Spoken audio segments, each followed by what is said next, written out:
Dvamahingsak shantirarjavam Acharyopasanam shocham sthairyam atma vinigraha Indriyartheshu vairagyam anahankara evacha janma mrityu jara vyadhi dukkha doshanudarshanam asaktirana vishvanga putradara grihadishu nityang cha samachittatvam ishtanishtopapatishu Mai chananya yogena bhaktiravyabhicharini vivikta desha sevitvam aratir jana sansadhi adhyatma jnana nityatvam tattva jnanartha darshanam etaj jnanam iti proktam ajnanam yadaton yatha. Translation: Humility, pridelessness, non-violence, tolerance, simplicity, approaching a bona fide spiritual master, cleanliness, steadiness, self-control, renunciation of the objects of sense gratification,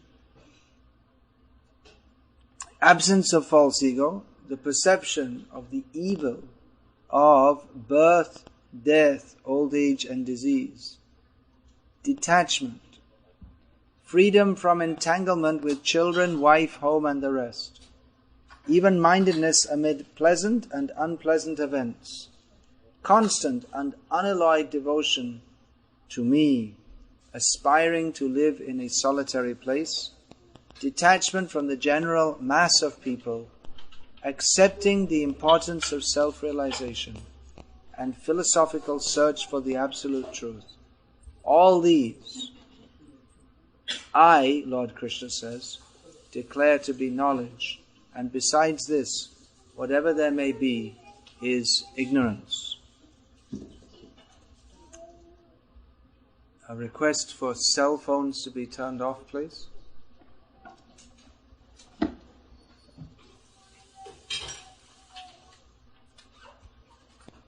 Srila Prabhupada's purport. The process of knowledge is sometimes misunderstood by less intelligent men as being the interaction of the field of activity. But actually, this is the real process of knowledge. If one accepts this process, then the possibility of approaching the absolute truth exists. This is not the interaction of the 24 elements, as described before. This is actually the means to get out of the entanglement of those elements.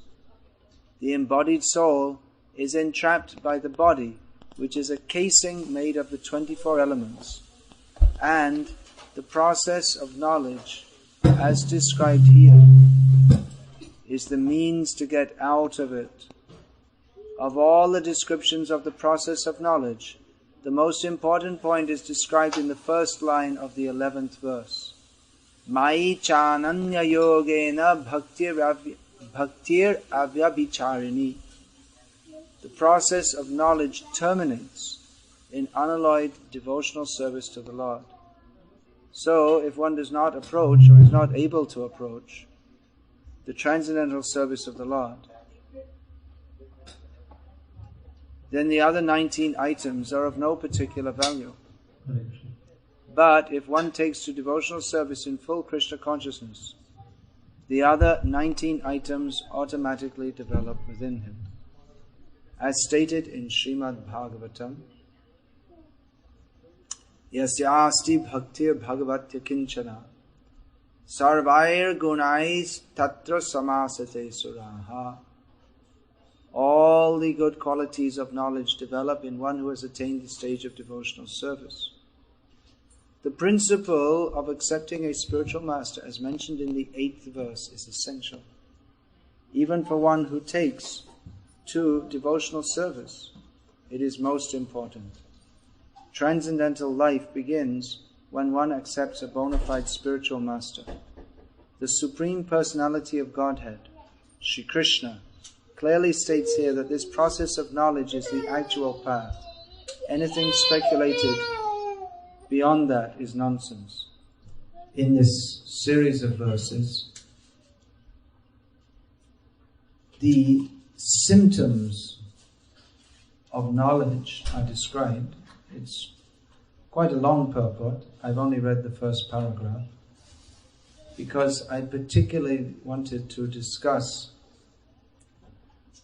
the point of Acarya Upasanam, which is mentioned in the 8th verse and is discussed in this first paragraph. Bhagavad Gita is a book of knowledge. That should be axiomatically accepted. We find that our devotees distributing Srila Prabhupada's books in India, they find that the most popular book is Bhagavad Gita, as it is. Because most Hindus feel that we should have Bhagavad Gita in our home. If we don't, we should have this. How many people read it, I don't know, but that feeling is there that we should have it in our home. But simply to keep it in the home does not give us the benefit of taking the book. We have to read it. Then we can get benefited by the knowledge within. Of course, Bhagavad Gita is so sacred that simply by keeping it in our home, that invites the blessings of the Supreme Lord. That is auspicious to have within the home. Some people say that keeping Mahabharata within the home is inauspicious because that will bring Mahabharata within the home, the Samaveta Yuyutsavaha, that will bring Yuyutsu, those who are eager for fighting, into the home. But that's simply a Hindu legend, we can say. But Bhagavad Gita should be in the home, and being in the home, that is good, but even much better is to be opened every day and read. And many people who do that, they also do it as a kind of ritual. They recite the verses, one chapter every day, or something. Vishnu Sahasranam, Gopal Sahasranam, Venkatesh Subhrabhatam, something like this. We've recited it, very good. We are very pious and we will get God's blessing. But better than that, better than not having Bhagavad Gita in the home is having Bhagavad Gita in the home. Better than simply keeping it in the home is to recite the verses. Better than reciting the verses is to read the translation and purport to understand what it means. And what's better than that? That's right, following what it says. Yeah, so as Srila Prabhupada said, he once put the question to his disciples, because as I hope you know, Srila Prabhupada very much stressed that his disciples should distribute his books.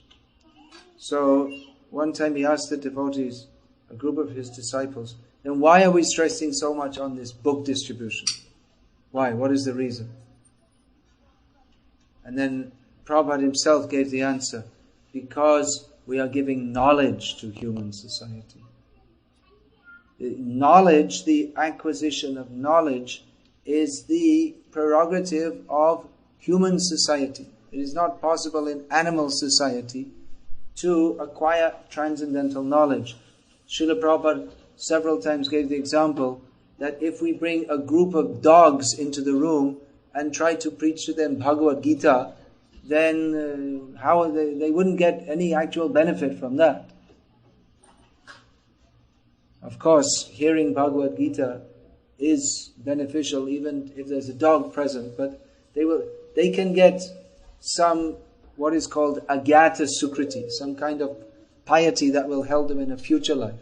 But a human being can take advantage of this knowledge and apply it in his life and get the benediction of understanding this knowledge, which is, just as it's stated here, Janma Mrityu Jara Vyadhi Dukkha Doshanudarshanam.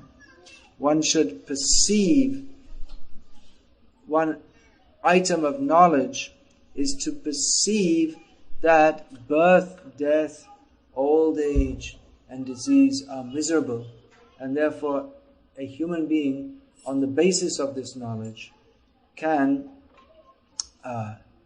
act in such a way that he can be liberated from birth and death and concomitant old age and disease. Now, here, Acarya Upasanam is mentioned. Acharyavan Purusho Veda. One who has an Acharya, he knows. Who can know? What is to be known? What is to be known is known as Veda, knowledge. What is that? Knowledge. Lord Krishna states in Bhagavad Gita that Vedaischa Saveraham Eva Vedyaha. In all the Vedas, the subject, that which is to be known is Krishna. Vede Ramayane Chaiva Purane Bharate Tatha Adav Ante Chamadhe Cha Hari Sarvatra Giyate. In all the Vedas, Puranas, Ramayana, Mahabharata, all the Vedic literatures, beginning, middle and end, the actual subject matter is Hari, Bhagavan, Krishna. This is the actual subject matter. And one who has accepted an Acharya, he can know this. Because Acharya means one who teaches. And what does he teach? There are so many things you can learn. How to dance, how to sing, how to make chapatis. There are many things to be learned. But what is the essence of knowledge? That is to understand Krishna, our relationship with Krishna. This is called Sambandha Gyan. Then Abhideya, how to act in that relationship.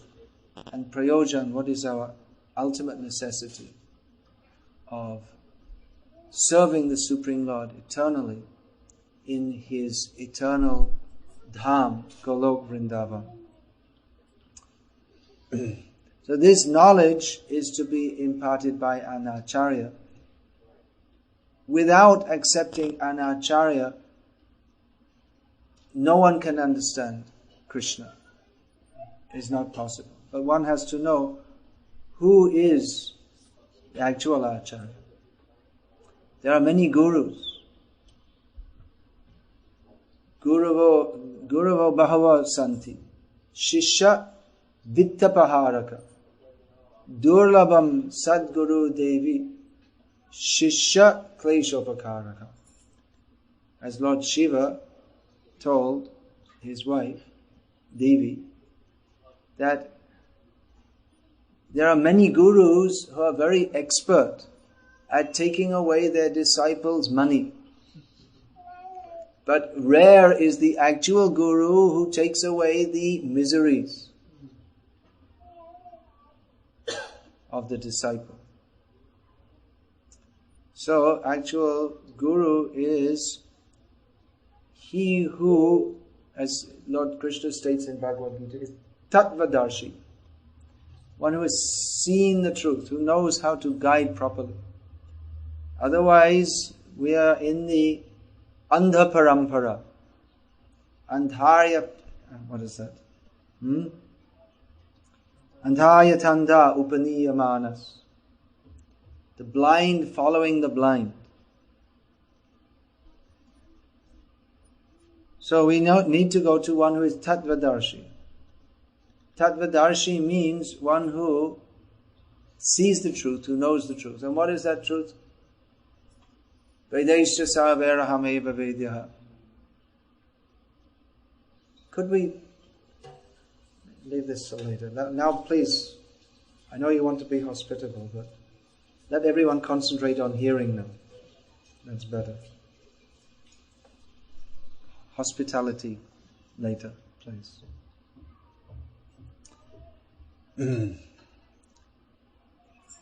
So, who knows Krishna and how to guide us to Krishna is the actual Guru. Now,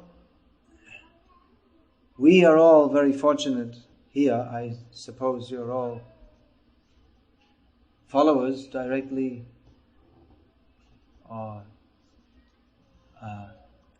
aspiring to be followers of Srila Prabhupada. Is it? You're all connected with ISKCON, or are there any newcomers here, or all who are following the path given by Srila Prabhupada, following to a greater or lesser extent? Is it? All consider yourselves, yes. So, we're very fortunate to have come to the shelter of Srila Prabhupada's lotus feet. There are many gurus. There are many people who presume to instruct us.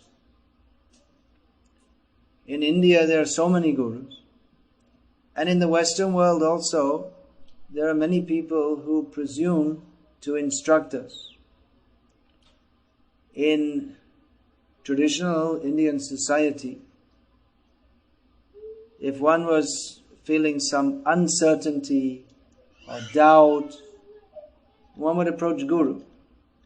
Guru, there are various gurus. The Guru begins with mother. So mother, father, or Diksha Guru or Mantra Guru is one who gives spiritual instruction. Divyam Jnanam Yato Dadyat. Diksha is the process by which transcendental knowledge is imparted. So Diksha Guru is meant for giving spiritual knowledge. Unfortunately, what has happened in India, the role of Guru has become, or had become, institutionalized along with the caste system. Just like we find in India, there is this phone can also be, is it required to instruct people how to come here? What is that? Okay. So this, just like in the caste system, potter's son becomes a potter.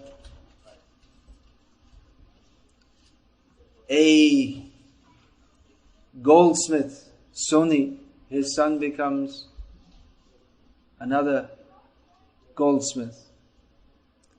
Tailor's son becomes a tailor. Guru's son becomes a guru.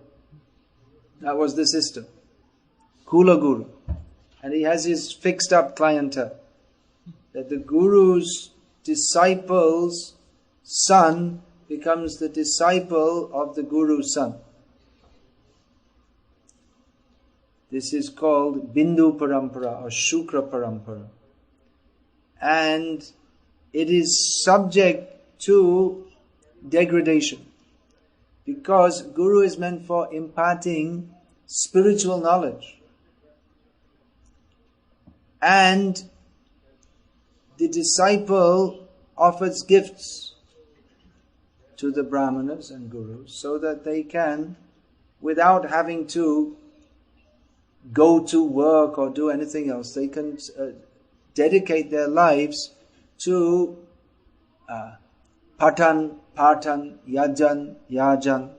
They can dedicate their lives to studying Shastra, teaching others Shastra, performing pujas and yagyas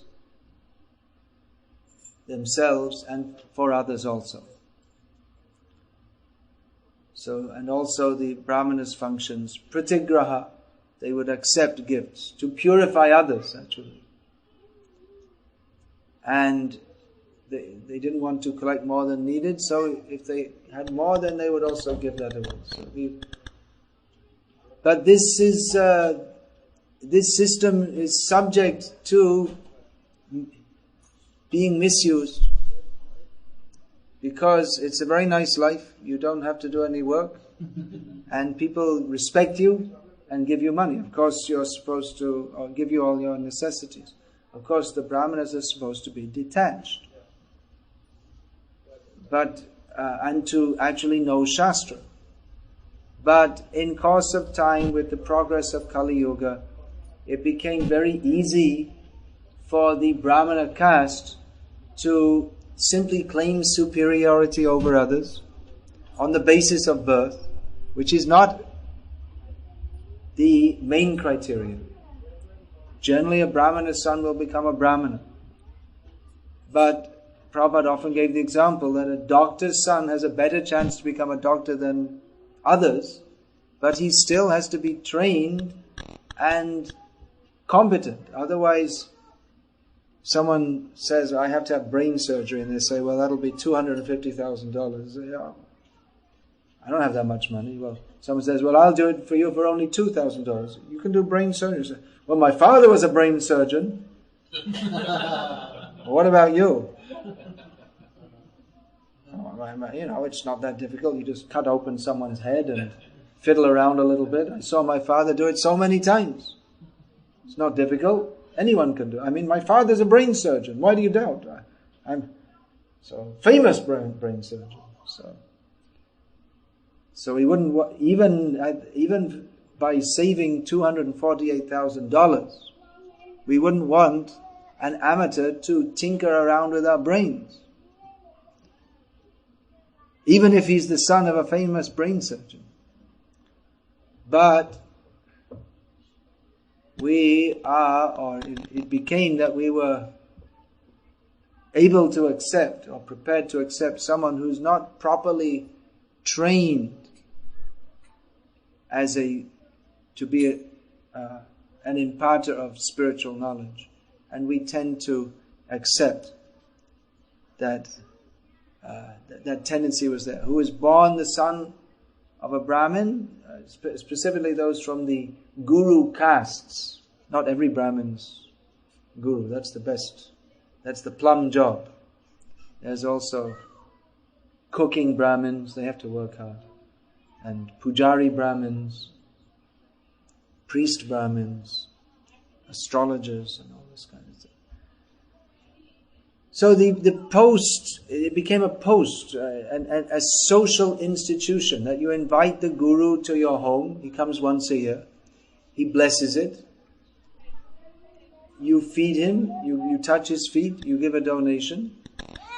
And when there's a marriage in the family, he's called, and this is what he does. And he might recite a few shlokas. Eventually he recite a few shlokas.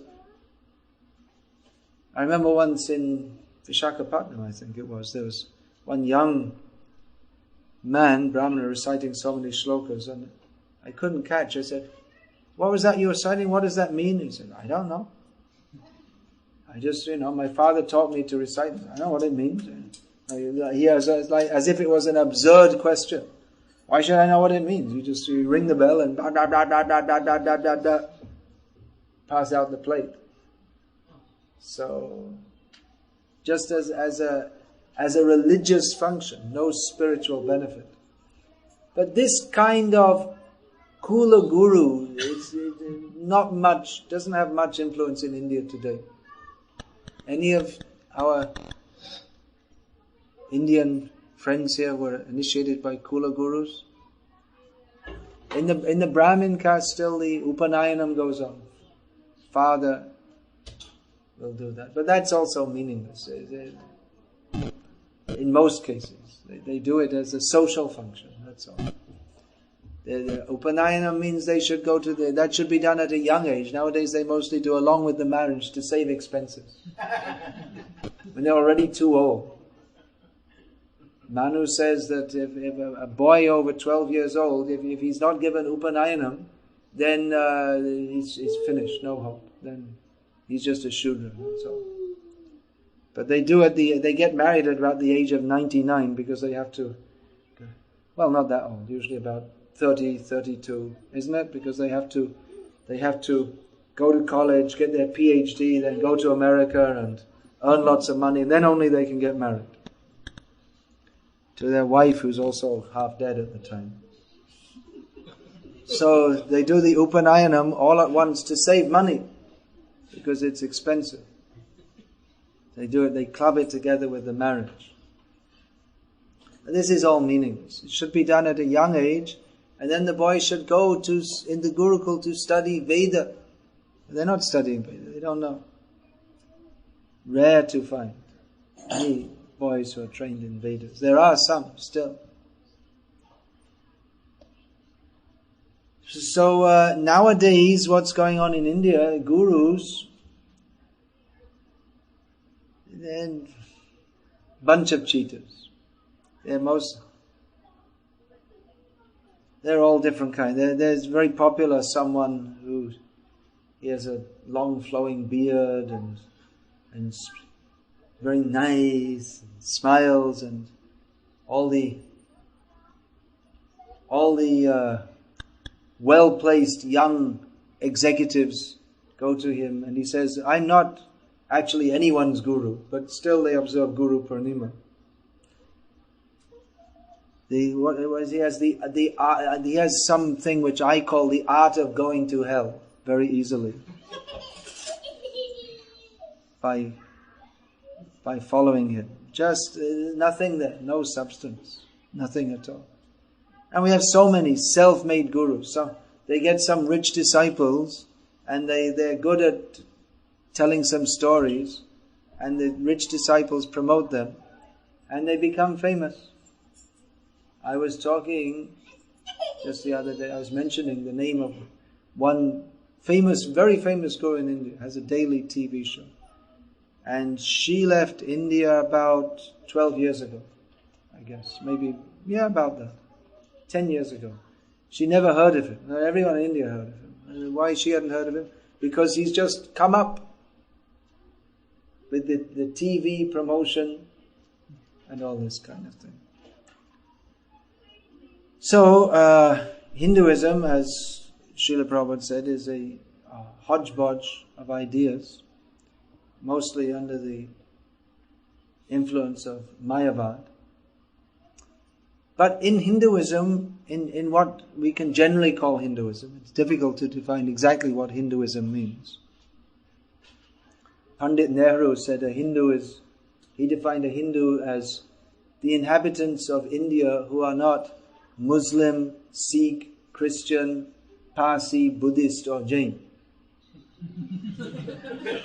But that wouldn't fit nowadays because there are so many overseas Hindus and converted Hindus, as they say. So within Hinduism, a major, we can say, there are so many different cults. Cults means forms of worship. The worship of the Vaishnava section is also very strong. The worship of, especially as Ram, Krishna, Narayana, and also in these forms of the Lord are worshipped, of Lord Vishnu, are worshipped throughout India, and especially in Andhra Pradesh, Lord Narasimha also.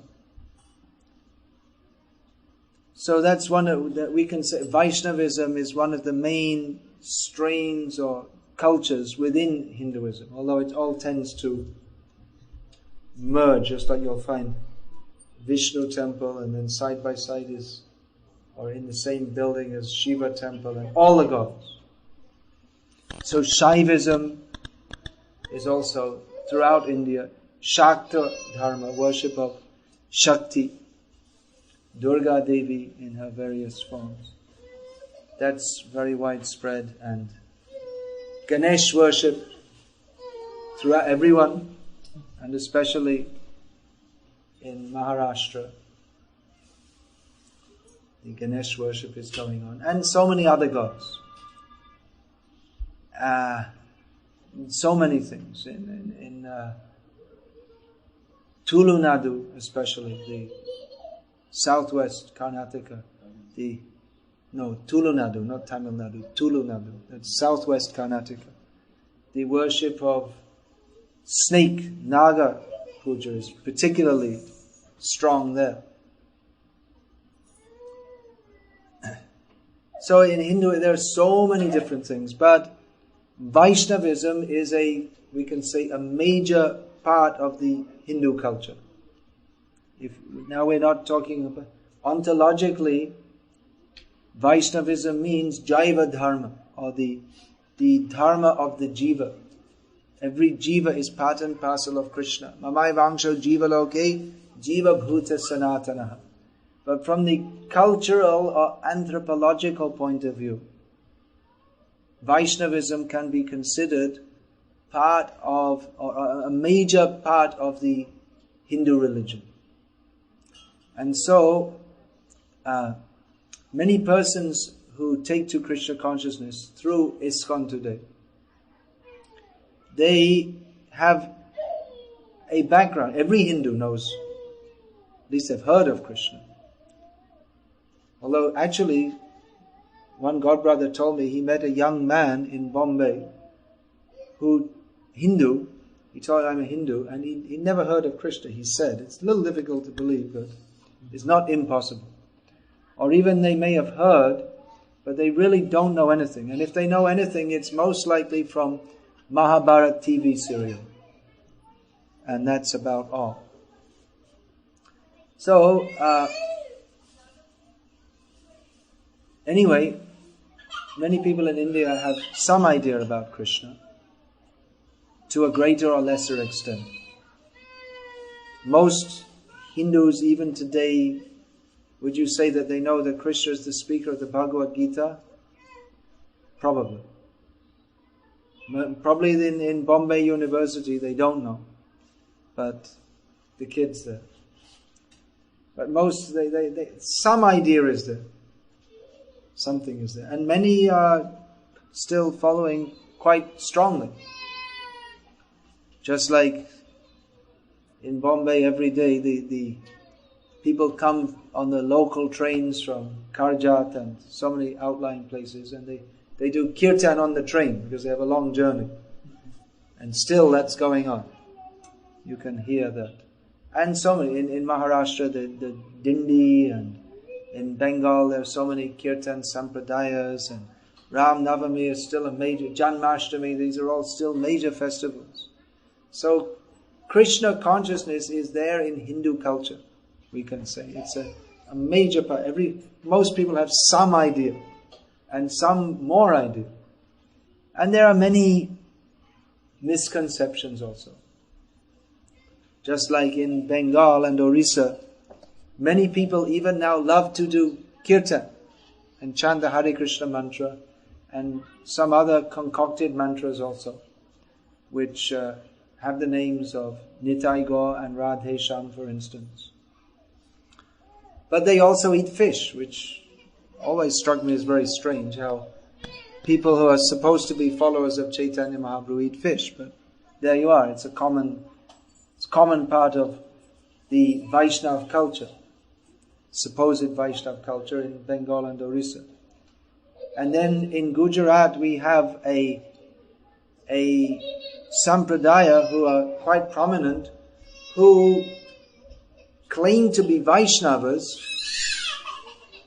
but they say that their founder is actually Krishna himself, Swami Narayan. And they presume that he is Krishna, although there's no Shastric evidence whatsoever.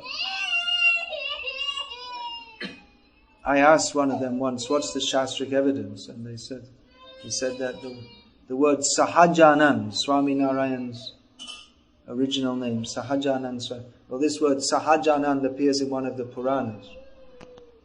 It's not very good evidence of him being Bhagavan, that this term appears. In Bangladesh once, I asked one man who was actually very intelligent materially. He was previously the permanent financial advisor to the government of Pakistan before Pakistan became segregated into Pakistan and Bangladesh. So he's very intelligent materially, but he believed that as many other people from that particular area in which he lived, he believed that a certain person by the name of Jagat Bandhu was an incarnation of Krishna. So I asked him, what's the Shastra Praman? And he didn't have any answer. But then sometime later when I saw him, he said, well, the name Jagat Bandhu you'll find in Vishnu Sahasranam. And so, well, so there's thousands of boys with the names Gopal in Bangladesh. Does that mean they're all Gopal? They're all Krishna directly? So there are many misconceptions of what is bhakti, what is Vaishnavism. It's even become very materially profitable to sing bhajans. There are so many famous bhajan singers. There's one, Mr. Anup, who became famous through ISKCON actually. He has a very good voice and he sings very nicely and became very popular. And there's TV serials, like I was saying, TV Mahabharata and Vishnu Purana and all this kind of thing. But we should know that these commercially produced TV programs and bhajans, we should understand that the main reason they've been produced is not for bhakti, but for commercial gain. That they sound people are pious, they like to hear something about Krishna. And there's a nice bhajan cassette and it sounds very nice. And that's right. So we can have musical entertainment and the blessings of God at the same time. But actually we don't get the proper blessings of God, which is Shuddha Bhakti or surrender to Krishna. The Atma Samarpan Bhav, the feeling that I should surrender to Krishna.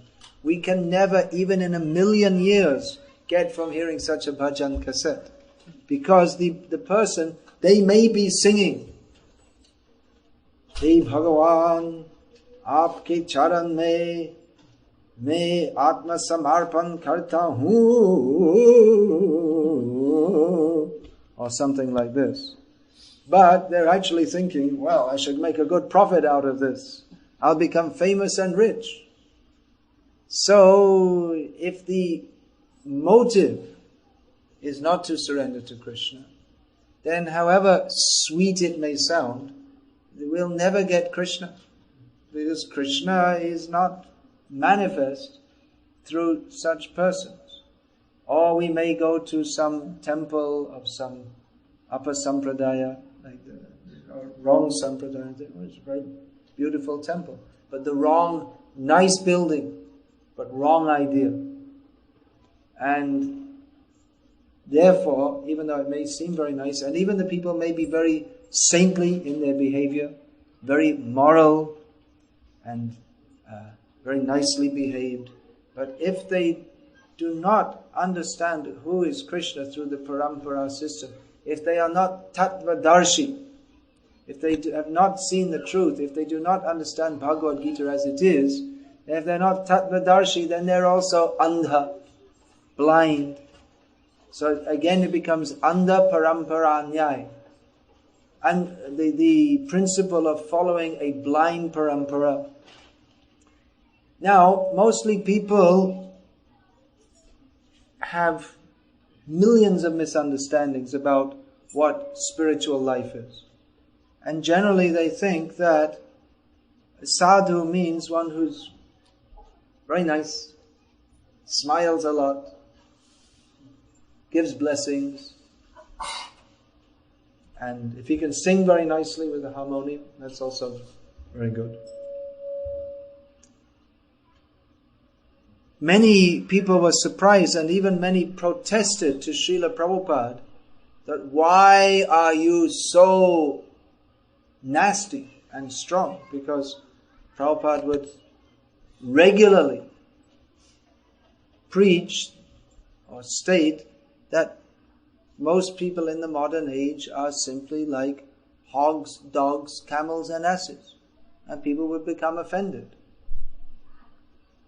And Prabhupada would say, I'm simply repeating what is in Shastra. This is Namang Dushkritino Murha Prapadyante Naradhamaha Maya Pahita Jnana Asurang Bhavamashritaha. Dushkriti, rascals. Prabhupada translates this as rascals. Impious, wrongly behaved persons. There are four categories. Foolish, lowest among men, apparently very educated, MSc, PhD, but fools. They don't know what is the actual knowledge. Their head is filled up with all kinds of information which has no relevance to their actual well-being. And Asuram Bhavamashrita, those who have fully taken shelter of the mood of rejecting Krishna. So this is the fact that if we don't know Krishna, if we're not surrendered to Krishna by the parampara system, then our life is completely spoiled and useless. And we're rascals. What does that mean, surrender to Krishna by the parampara system? That means Anyabhilashita shunyam jnana kamadhyana vritamanu Krishna anushilanam bhakti ruttama. To give up all kinds of prospects of thinking how I shall be happy in this material world, and even to give up the idea that I shall be happy by being liberated from this material world, and only to think how to satisfy Krishna in all respects, in all times and all circumstances. This is what the parampara of pure devotees teach. It is quite different to the entertainment parampara, that we shall call Krishna onto a stage, he shall dance for us, and we shall give him a clap and send him away and drink some cocktails with our friends. I went to the temple and there was a nice drama and I enjoyed it very much, therefore it was very good. We judge everything by how I enjoy. But the acharyas who are tattvadarshi, they're not blind like us. They teach us how to see as we should see with the eyes of knowledge, understanding that I am the eternal servant of Krishna. At present we're in contaminated consciousness, by which everything we see, touch, taste, smell, feel, hear and conceive of, we consider it something to be enjoyed by myself. So even when we hear of Krishna, we think, how can I enjoy? I shall enjoy. I like this temple, it's very nice, they have nice bhajans and it sounds very nice. And the kirtan singers are not so good over here, so I'll go to that temple. I like it better. And they have better prasad and they don't ask you for any money, and it's better. Or even I can give money. I can give so much money. So we can build a big temple and I will be famous as a great donor and I shall enjoy this temple more. So this enjoying mood, we can never understand Krishna. But mostly what goes on in the name of religion is that they very nice and well behaved and talking very sweetly and flattering. The sadhu flatters the persons and they oh, you're a very great sadhu, you're a very pious person. And in this way they flatter each other and everyone feels very nice and everyone goes on completely materialistic and considering themselves great devotees, and no one ever surrenders to Krishna. It's all cheating. So this is a short summary of some of the goings on in Hindu society. And in the Western world, because people in general, they don't have faith in religious leaders, therefore they have invented, instead of going to the priest or the guru for advice, Nowadays people go to the psychologist who tells you this or that. And people, or they go to astrologers, crystal ball gazers, New Age, and so on. So this is also misleading, because they're also not tattvadarshi. They don't know what is the purpose of life or how to attain it. I was just looking in some book, I happened to be in someone's house where he was studying for a psychology PhD, so I had a look at some of his books, and they had transcripts of what are they called? Psychotherapeutic sessions. So the woman the patient lady was saying that, well, I'm so upset with my husband, and so the psychologist says that, well, why don't you just divorce him? You say, no, well, actually, I quite like him, and I can't, I feel dependent upon him, and I feel obliged to him. They say, but you're not happy, so you should just divorce him. And she didn't want to do that, but at the end of the session, she agreed, okay, I'll divorce him. This is the psychologist. They're trying to help, but it's based on the idea how you should be happy,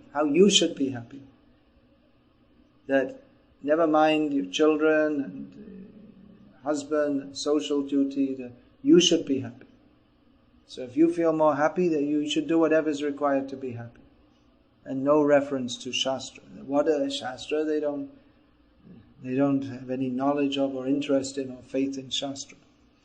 So like this, so many people giving advice. Now, I'm mentioning all these things. In the beginning, the verse we read, Acarya Upasanam. So what's the connection? How we should worship the Acarya. What is the connection between all this? Now, Prabhupada came and he gave us this transcendental knowledge. He gave us these books. He spoke incessantly. Prabhupada was always speaking the philosophy of the Absolute Truth. There's so many lectures of Prabhupada recorded, so many conversations. Day and night, literally, Prabhupada was distributing Tattva Gyan. Bhagavat Tattva Vijnanam Muktir Sang... What is that? Muktir Sangasya Jata. I'm really dumb because I say that verse almost every day. The scientific knowledge of the personality of Godhead, by which one can be delivered from all material attachments and conceptions that bind us in this material world. Prabhupada is constantly speaking this. In the morning, he would give class. In the day, he would meet people, speak Krishna Katha. In the evening, again, he would speak. And then at night, when everyone was sleeping, Prabhupada would be dictating his books. So practically all the time, Prabhupada was distributing this transcendental knowledge. And very clear. Not, well, maybe, whatever you think, what do you like. Very clear. This is Krishna. This is surrender to Krishna. Our duty is to surrender to Krishna. Very clear. Completely based on Shastra. Completely based on the Parampara system. Because Prabhupada was fully connected to Krishna through the Parampara system. Therefore he was fully able to deliver Krishna. And we can take Krishna by fully taking Srila Prabhupada's instructions. It's a very simple principle. Srila Prabhupada is fully in connection with Krishna. Srila Prabhupada has given himself to us as his book. Srila Prabhupada said, if you want to know me, then read my books. And those who are fully connected to Srila Prabhupada by fully following his instructions, they can impart the same instructions to us. And if we fully accept them, then we can fully become Krishna conscious. Very simple principle. However, we have the tendency to be attached to that which is not in our self-interest, or to not be fully surrendered to the Amnaivani, the instruction that comes through parampara. So we may think that, well, yeah, Prabhupada is instructing this way, but then I also know from my past background, this sadhu is also very good. Or it may be that we think that, well, Prabhupada, he was teaching all these things, but we're in the Western world, and Prabhupada, we may think like this, he didn't really understand it fully, so better we can mix what Prabhupada said with some psychological teachings or something like this, and that will be very good, because if we get psychologically sorted out, then we'll have a clear understanding, and then we can practice Krishna consciousness better. That's a good idea, isn't it? Isn't that a good idea? I have so many anxieties and depression and this and that. So let me go to a psychologist, and then psychologists will help me, and then I'll be clear-headed enough to understand everything Prabhupada says. It's a good idea, isn't it? No, it's nonsense. The psychologist can't help us at all. He's also suffering from the same disease of lack of knowledge of Krishna, which is the cause of all our problems. They can't help. They only have their different theories. It's all this psychology stuff. Practically, it's just another form of sense gratification, because you lie down and you talk about yourself. But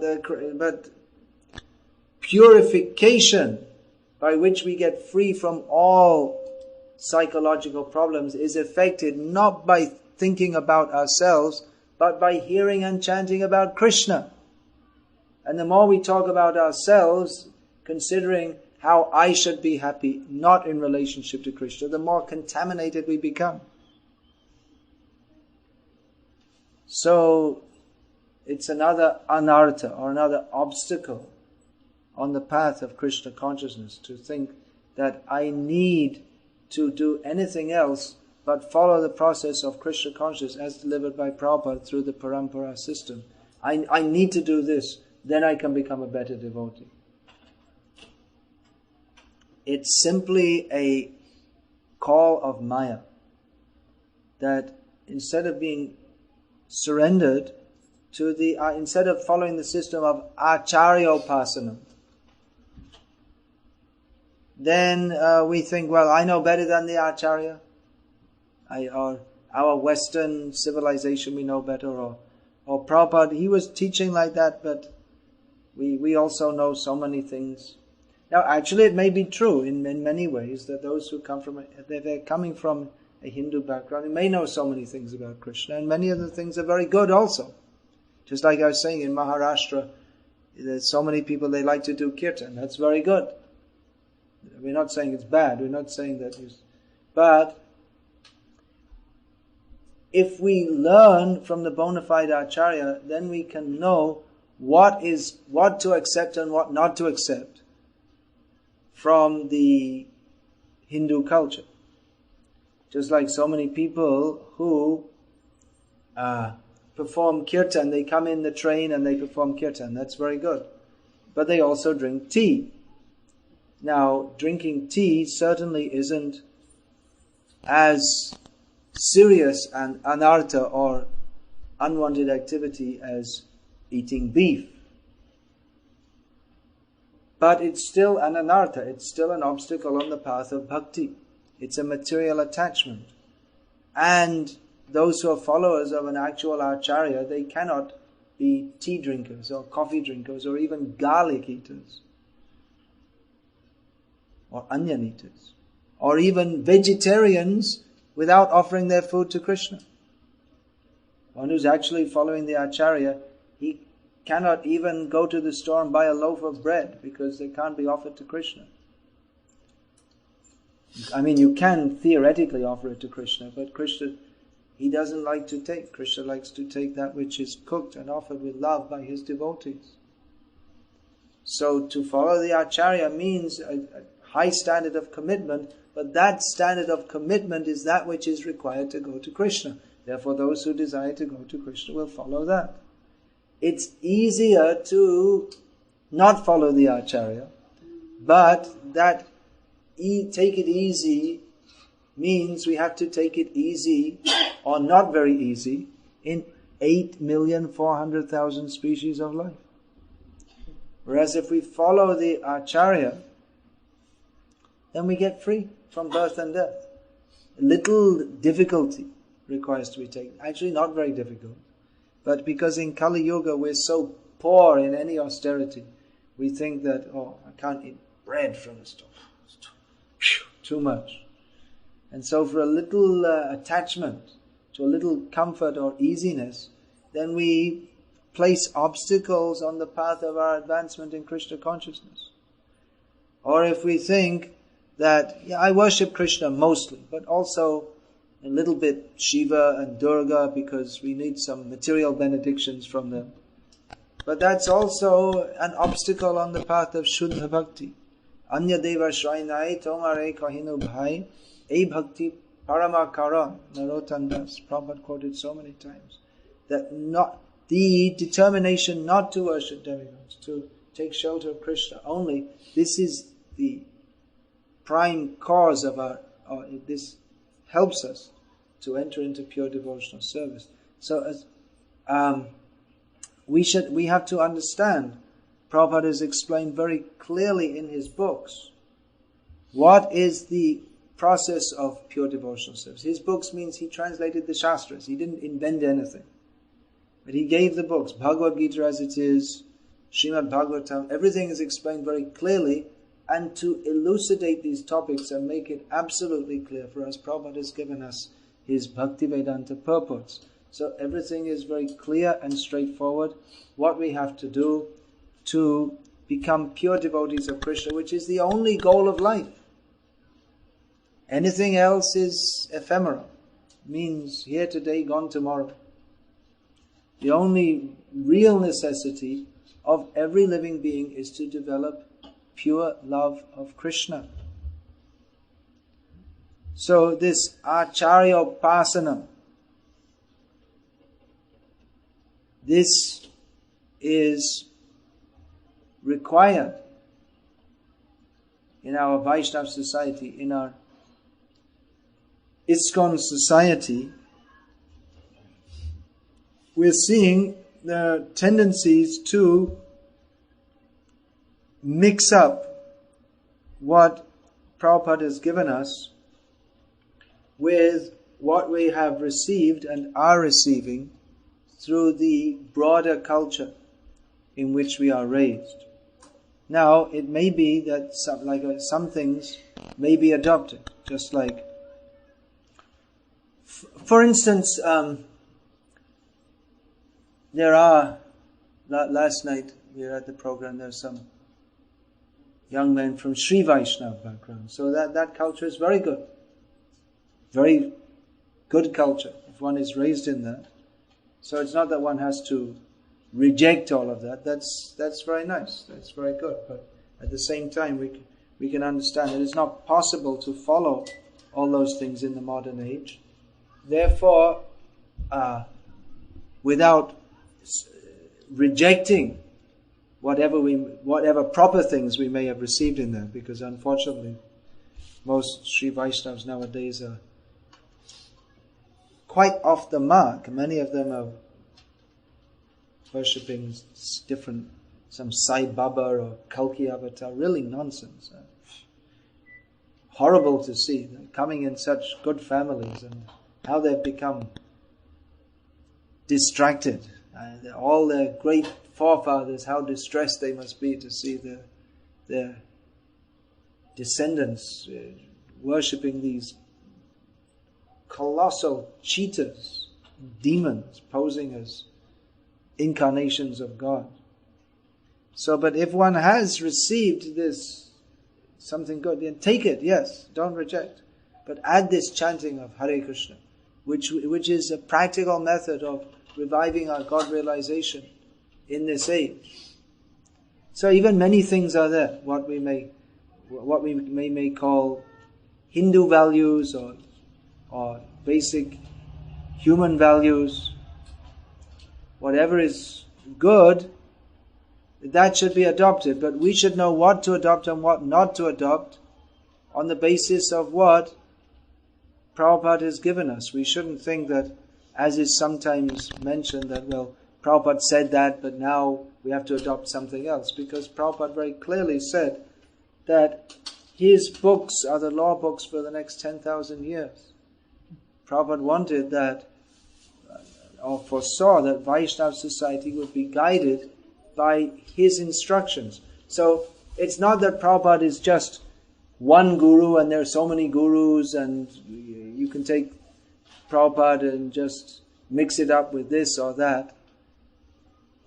But those who have come to Krishna consciousness, and I think that everyone in this room, is their life has been greatly or hopefully changed wholly for the better by taking to Prabhupada's instructions or the movement that Prabhupada started. So we shouldn't think that, well, Prabhupada was just a guru. There are so many gurus. And I'm also a bit of a guru, so I know many things also. And I can also make my own spiritual cocktails. But we should understand that Srila Prabhupada is that very great devotee sent by Chaitanya Mahaprabhu to spread his mission all over the world. And that although there may be many sadhus in India, none of them come anywhere near the stature of Srila Prabhupada. None of them are able to help us and guide us and by giving us the clear knowledge of what is the actual path of Krishna consciousness, as Srila Prabhupada has done. So, it is essential that all persons taken to Krishna consciousness in the line of Srila Prabhupada understand what he is teaching us. Otherwise, we don't get the actual benefit. This ISKCON movement is not meant simply for becoming a vegetarian, or if we're already vegetarian, stop eating garlic and onions and offer all your food to Krishna and don't drink tea and in this way become more pious. It's not simply a more moral form of Hinduism. And then we chant Hare Krishna together, and that's very nice, and we feel some peace of mind. But following these principles, that is not the mission of ISKCON, to make everyone into a vegetarian and to help people get peace of mind. And that's the aim, is to give pure love of Krishna, which means certainly moral life is required as a background. There's no beef-eating Vaishnavas or gay and lesbian Vaishnavas. Just like they have Galva. Anyway, it's horrible. Let's not talk about that. They could also have Balva, Beef and Lamb Vaishnava Association. But no, there's no such thing.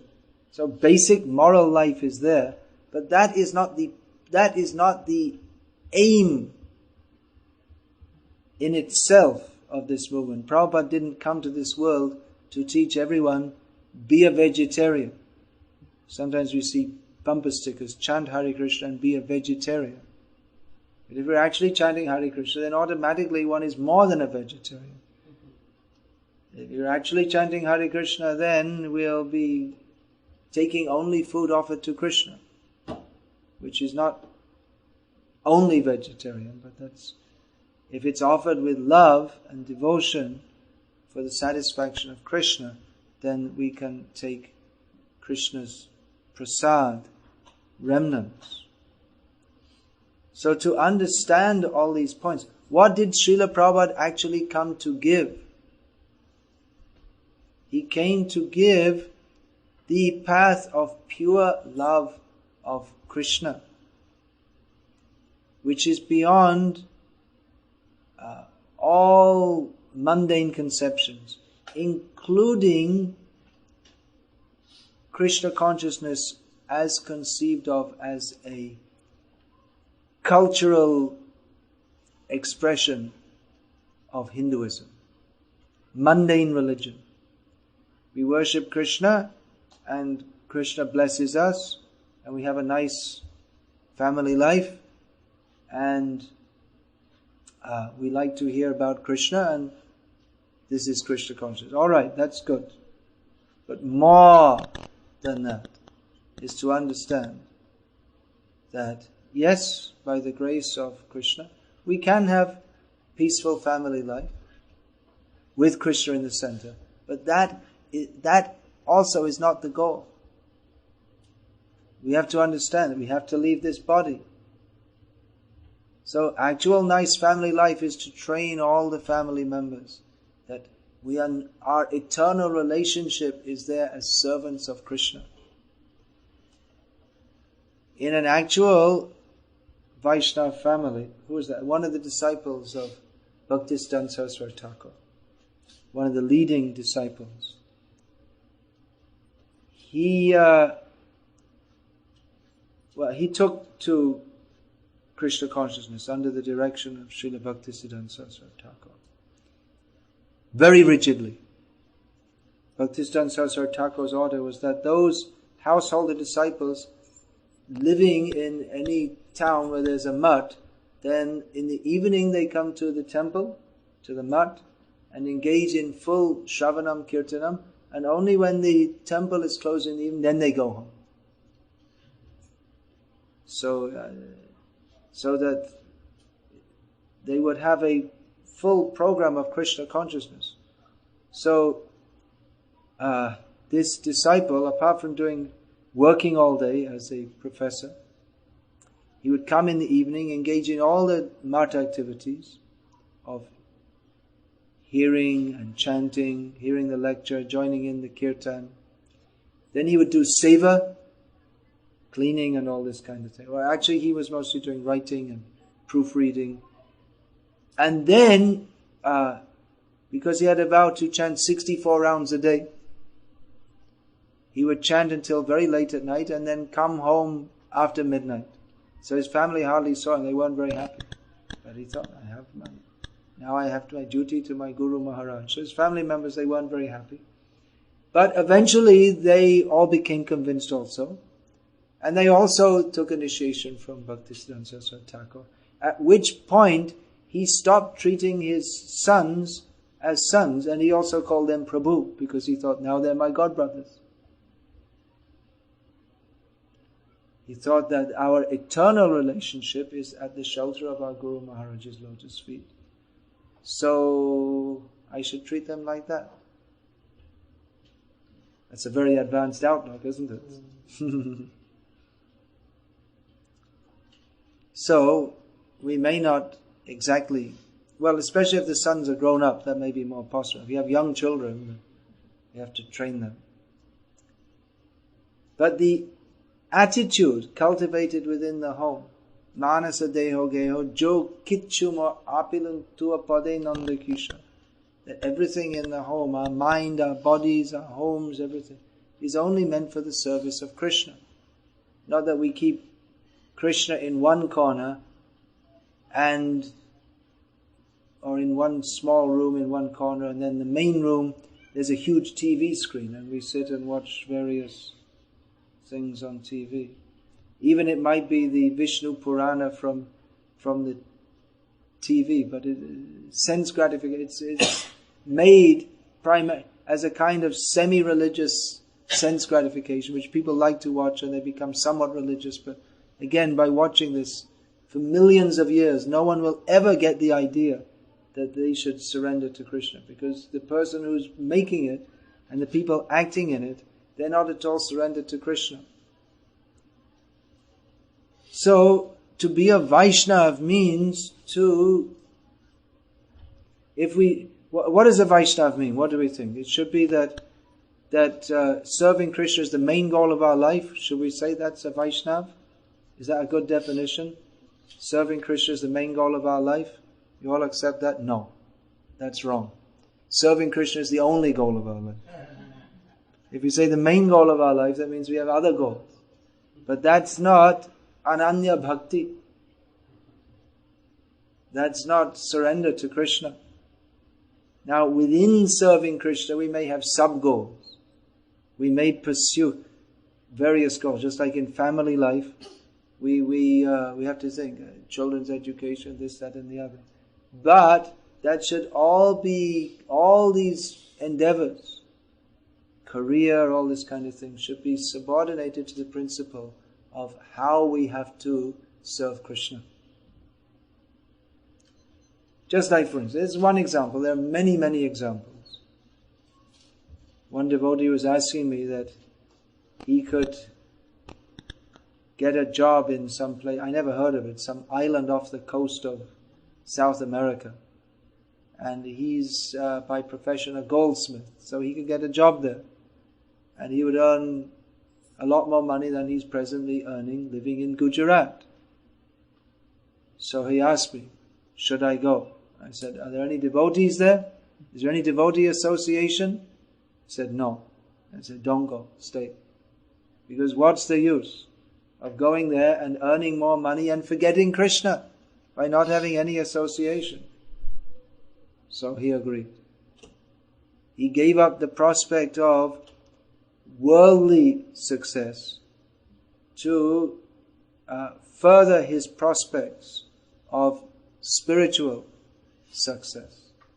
So this should all, it's not that I said to him, well, you should just give up your job and give up your family, and no, you have your family, look after your family, you have to do something.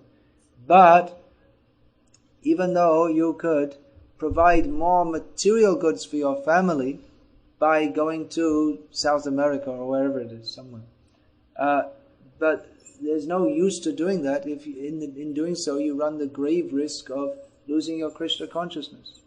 Because a family member, they have to, actual family is that we all see ourselves as part and parcel of Krishna. We have to serve Krishna together. So I particularly request you to understand Krishna consciousness as Srila Prabhupada has given it to us. Because there may be others who are devotees, but mostly, like I say, in modern Hindu culture, there is much confusion, and many people who speak of Krishna, they're mostly everyone who's speaking. I was told, I don't watch, but I've heard on this, they have this TV channels, Astha, and the other one is Sanskar, is it? Or something like that? Sanskar, yeah. So I haven't watched any of the programs, although 24 hours, yeah. I was told that mostly the Swamis, they never even mention the name of God. Most of them don't even talk about religion. They talk about personality development and how to develop self-confidence, and they tell lots of stories and jokes. And this is what the modern Hindu guru is. They may throw in a few stories about Krishna and they'll mix it up with a story about Einstein as if it's all the same kind of thing. And dish it all out with a little singing. And people want to be cheated. It's laghu, which means light. But guru means heavy. That knowledge is heavy, we don't like to hear. Something light, entertaining. But guru means heavy. You follow this. So disciple also has to be heavy. Guru is heavy and disciple has to be heavy enough to take the weight of guru's instructions. We want a light, it's an oxymoron, it means a contradictory. We want a guru who is light. But that guru is not guru. Because guru means heavy. So if we are light, that means we are insincere, whimsical, then we'll want something that's very, oh yes, very nice, very good. I like it. We judge everything how I like it. But Guru trains us how to act and think in such a way that everything we do, Krishna will like it. Prabhupada has delineated this in his books. Clearly, straightforwardly, in all details, from every conceivable angle of vision. So, I request you to take this very seriously. Read Prabhupada's books. That was a must when we all joined ISKCON. It is expected every devotee has to read Prabhupada's books. But unfortunately, I'm finding sometimes devotees, they've been initiated for 20 years and they still haven't read the Srimad Bhagavatam. So something's wrong there. Because we're initiated for the sake of receiving transcendental knowledge in the parampara, which is principally given through Prabhupada's books. So if we're not reading them, then why are we getting initiated? It's not just promising, I will not eat meat and not drink wine, but all that is to prepare us for receiving this transcendental knowledge. And if we're not receiving knowledge from Prabhupada and through the parampara, then that means we're receiving knowledge from other sources, because all the time we're receiving information through the senses. So that means we're going to be misled. If we don't accept the correct guidance, then we're going to be misled, and we'll have so many different ideas. And even within Prabhupada's movement, we find that someone's teaching something about, based on some psychology or something like this, or family, what is this? Seminars on family life with very little reference to Shastra, and mostly based on men are from Mars and women are from Venus, which is all useless actually, because it's not based on Shastra. It's based on the idea of personal relationships. But if we simply follow Dharma, what is described in Shastra, then automatically all these things come without all the different speculation. The problem with all these books like Men Are From Mars and stupid books like this, it's all based on the idea that the man should provide sense gratification for the wife, and the wife should provide sense gratification for the husband, and you have to balance that.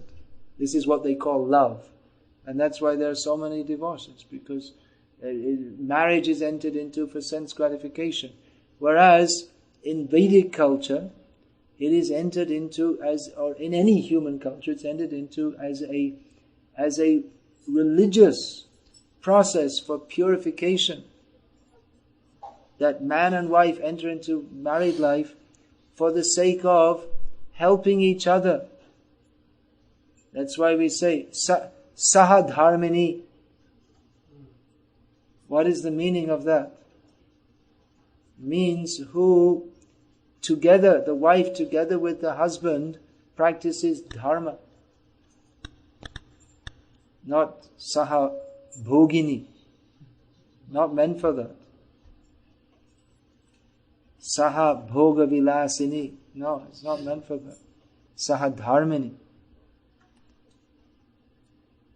So please read Prabhupada's books, listen to his lectures, and understand his position. He's not just another guru. There are so many gurus. Sanskar channel, there's 24-hour gurus.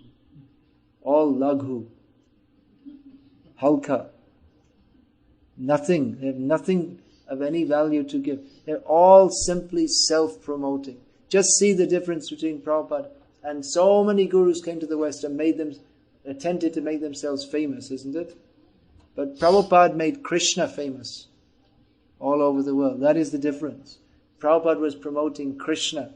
He was never promoting himself. Yeah. As a child growing up in England, I'd never heard of Krishna, because no one in the Western countries, no one knew. Prabhupada made Hare Krishna famous. Now everyone knows. At least they know, they've heard. What is that? So we should appreciate that. Prabhupada is a pure devotee. He had no personal motive. Even for Prabhupada, even his own, as a pure devotee, he could have remained in Vrindavan. He would have been very happy. But he came out of Vrindavan to give Vrindavan to us, to the whole world. And even that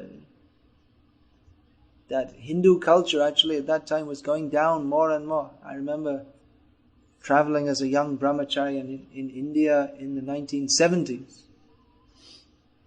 And mostly these students were very disrespectful because they thought, what is all this? We're not interested, we want science. Nowadays we can say there's a Hindu revival.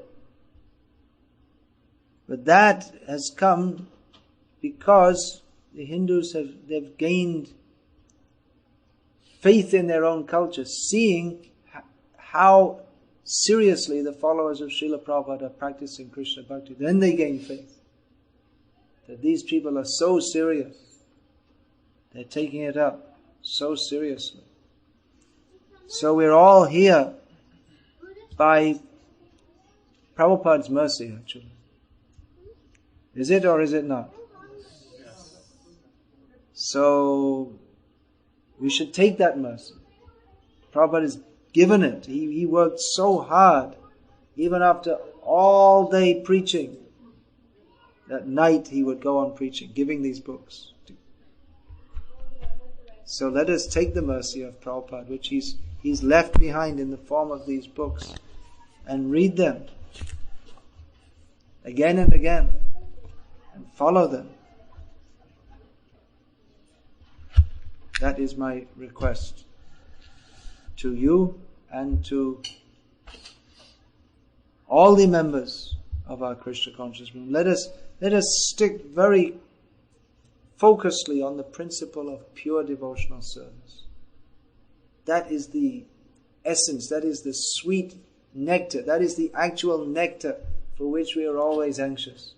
And this kind of watered down little bit of Krishna, a little bit of something else, that can never satisfy ourselves.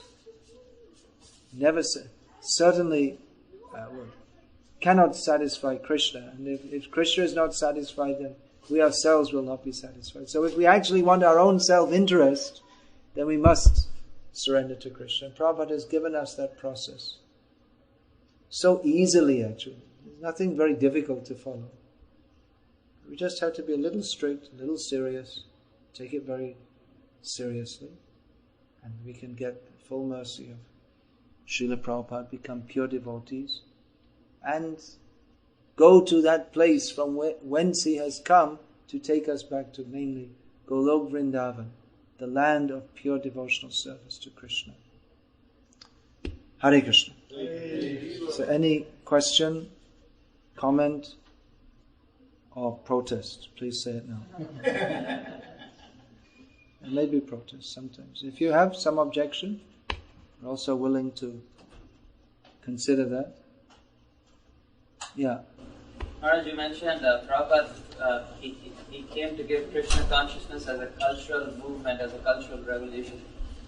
Can you speak a little more? What does cultural mean? What do you... Srila Prabhupada said that Krishna consciousness is not an ordinary religion. It is a spiritual, cultural and philosophical movement for the re-spiritualization of the entire human society.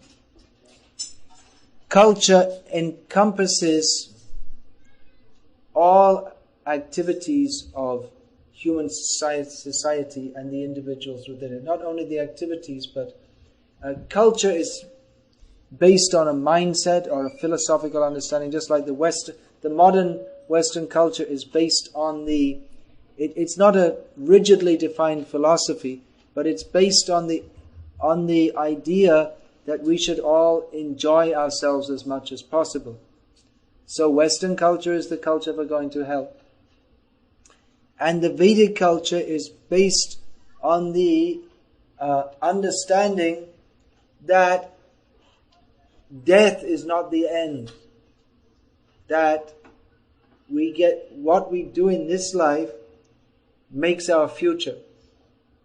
And the ultimate focus of Vedic culture is pure Krishna consciousness, to act in such a way that we will go to Krishna. So Prabhupada was teaching the Vedic culture, specifically the Vaishnav culture of surrender to Krishna. So that's culture encompasses how we dress, what we eat, how we spend our day, everything. So it's a big topic. I'm writing a book about that, and I have one book, introductory book about that, Glimpses of Traditional Indian Life, which gives some idea of the culture that Prabhupada wanted to introduce us to. Anything else? I heard you are writing a new book on Bhaktivedanta Prabhupada. Can you give some inspiration which you found if we don't know about his life? What you don't know about him? What is the question, Maharaj? About Bhaktisiddhanta Saraswati Thakur. Well, I told you something in the class. I was referring to Professor Sanyal, Narayan Das Adhikari, who disciple of Bhaktisiddhanta Saraswati Thakur. In essence, he himself said that the essence of all his teachings was Drigdrishya Vichar, to understand who is the seer and who is the seen. Actually, I gave a seminar in Mayapur last year, so I have that on CD. So you can take the CDs. It's in one of them. Then you'll get about 8 hours of Bhaktisiddhanta Vani.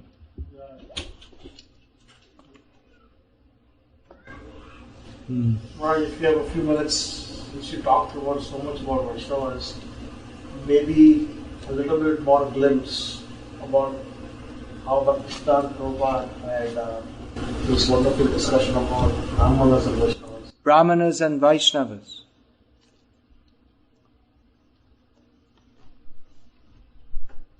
Yes, Srila Bhaktisiddhanta Saraswati Thakur wrote a book on this topic. Brahmana o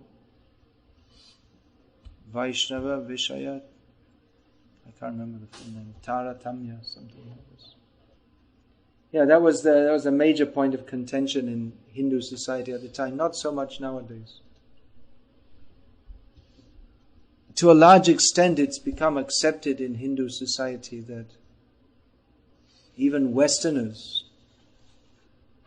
can be and are Brahmanas, because the Brahmanas, to a large extent, have left their traditional duties as spiritual teachers. So the vacuum has been filled by others, and that's to a large extent accepted now, which Bhaktisiddhanta Saraswati Thakur fought to establish, that a real Brahmana is one who actually acts like that, and who is absorbed in spiritual consciousness. So to a large extent, that fight is over. He had to fight at the time against the Brahmana orthodoxy, who did not want to give up their inherited monopoly over religion. So, Hare Krishna. Yeah. This is Bhaktisiddhanta Prabhupada who